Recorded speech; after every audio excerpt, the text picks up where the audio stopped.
Close your eyes for a moment and picture a tiny organ hiding behind a red curtain of myth, a gland no bigger than a walnut, yet whispered about like a secret key. That is the prostate. Tonight, I want to take you on a fast ride through science, stories, and a little bit of old folklore that will light your curiosity. All safe, sensible, and grown up. In the lecture hall, I once teased a room full of students with the line, "There's a button men don't always know they have." Someone laughed, someone raised an eyebrow. And the questions came. People love secret.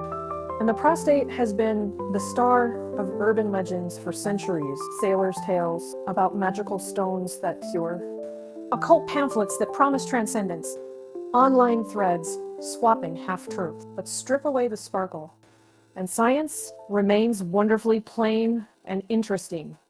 Anatomy first. The prostate sits below the bladder, around the urethra. It's a gland with real jobs, producing part of the fluid in semen, responding to hormones, and being sensitive in ways that can surprise you. When I first studied it in clinic, the clinical language made it sound boring. Later in private study and careful, consensual exploration, I learned how people describe the prostate sensations as deep and different from surface. Those words stuck with me. Depth, pressure, fullness, a sense of release that isn't the same as what we usually talk about. Now for the folklore. In some playgrounds of the occult, the prostate is the third prostate, a mythical seat of quiet energy, university gossip turned into late-night experiment.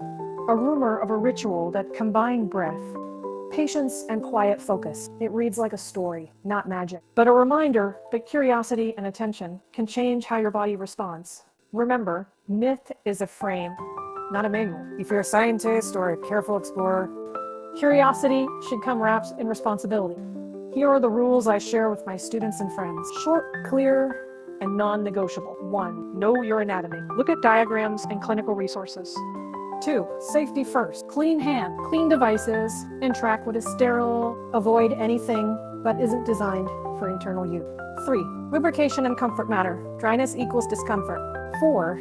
Go slow and breathe. Stop at any sign of pain. 5. If you have prostate or urinary concerns, talk to a medical professional before experiment. In a small, personal note, I remember the first time I taught a workshop and a student said that the experience changed how he thought about his body. He didn't describe graphic details. He spoke about being more present, more aware. That's the core.